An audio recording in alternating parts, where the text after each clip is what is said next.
Pretty much today, I'm going to be going over how to overcome beat block, because if you're a producer, fucking hell, no, puppy. All right, guys, as I was saying, this is one of the most frustrating things that pretty much every single producer can relate to. It is super, super difficult if you're trying to say, meet a deadline, for example, you need to make X amount of loops in Y amount of time, and you're sitting at your laptop, and even if your life depended on it, you could not make anything good, and it's super, super frustrating. You're sitting there and everything sounds like shit, and it's really, really demotivating and makes you incredibly frustrated. You might be thinking, who the fuck's this guy? Why is he qualified to talk on this subject? I've been in the industry for 3 years. I've produced for Nicki Minaj, NBA Youngboy, Rilo, Lil Popper, blah, blah, blah. So I have experienced my fair share of beat block, and I thought I'd make a video to help some of you guys out in regards to how to overcome this, because you do not want to make the mistake that I used to make, which was you run into beat block, you can't make anything good, and then you just take like a week off, and then you just waste a whole week. It's a whole week of doing nothing that you can never get back, right? That's a long amount of time. So yeah, I've come up with a few points to help you out if you experience this beat block. So let's get into the first one. So the first one is to do something less demanding / outsource your creative energy. There's no secret that making a loop, for example, or a beat from scratch is much more demanding in terms of our levels of creativity, because we have to be on it. There is absolutely no way you could make a nice beat or a nice sample from scratch if you're low on creativity and you're experiencing beat block.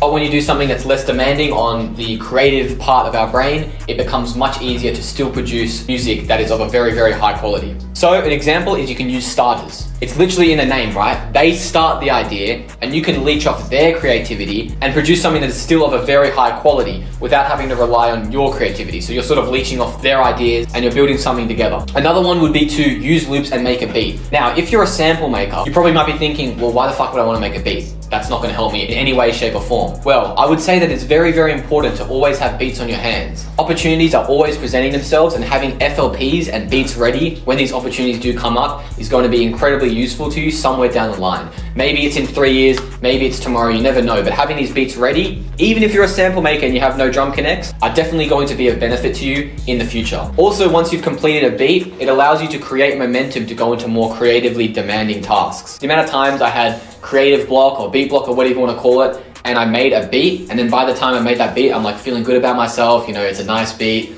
Maybe I've sent it out to XYZ. I've built up that momentum to now get into the more difficult tasks, such as making samples from scratch. And it's no secret that making a beat doesn't require as much brain energy. You can literally make a very good beat in probably 10 to 15 minutes and not even have to engage the creative part of your brain. You can just sit there and just like add the fucking sounds. Now, the final point on outsourcing your creativity would be to use Splice. Now, it's very important that you use it this way. If you are bored, or you have nothing to do, or you think you have nothing to do, scroll on Splice and download the sounds that you think are good. Your future self will thank you so much, because you have all of these ideas at your disposal, ready to use, and you don't actually have to go and find them because you already did it previously when you were bored or when you had nothing to do.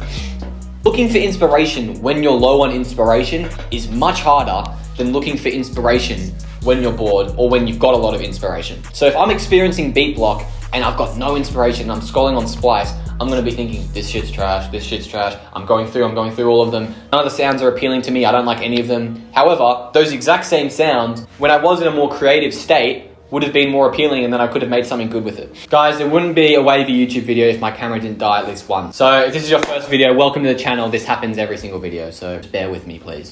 All right, the next point is to listen to others for inspiration. So this might seem kind of obvious, but it is a very, very effective way to get over beat block. Sometimes all we need to overcome it is literally just listening to other people, hearing what they do, implementing what we've learned into our own music, and all of a sudden we've gone from 0 levels of creativity to a good enough amount where we can be producing high quality music. Examples of other people you can look at include other sample makers. Maybe they send you weeklies or something and you can listen to them, watching producer cookup videos, listening to the newest album, watching tutorials, etc. Pay close attention to what that music consists of, and then implement the elements that you enjoy into your own music. Maybe you're listening to, let's say, Rod Wave's new album and you're heavy on the Rod Wave pain loops. If you pay very, very close attention to the video, you could be exposed to different chord shapes, rhythms, instruments that sound really, really good, ways to flip and mix vocals, etc. So really analyze the music you're listening to. Don't just mindlessly listen, because you're not going to learn anything when you're mindlessly listening. If you really hone in on what's actually going on and you go, okay, yeah, he's used this minor chord progression, it's in this BPM. He enjoys when the guitar sounds like this instead of like this. He prefers pianos that use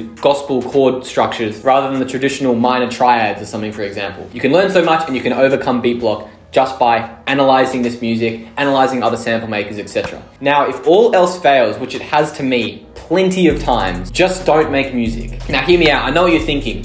He's just made a video on how to overcome beat block, and the third point he's suggesting is just to not make music. That's unfair, this guy's cheating, blah, blah, blah. As a music producer, there's always something you need to be doing. So there is no point doing something that doesn't need to be done. Recognize and be at peace with the fact that we are not going to spend every waking minute of every hour at the peak of our creative abilities. You have to just understand this is a natural part of life. You can't expect to be an exception to this rule and think that you've just got some genius ability where you can be creative. Now, when I say there's always other things to do, I can give you examples. You can go onto BeatStars and upload the beats you've made, or maybe make a YouTube type beat channel, or maybe upload your loop kits onto YouTube. Or you can do what I'm doing right now and make a YouTube video. I'm actually making this YouTube video because I can't make any fucking music right now. It all sounds shit. So I was like, okay, I can use my time productively still. I'm not just gonna go upstairs and have a nap or some shit. I'm gonna make this YouTube video and maybe I can help other people out. Actually making music is a very small fraction of being a music producer. There are so many crucial elements that you must be paying close attention to that are just as, if not more important. You can implement the first two strategies I said and never have beat block again.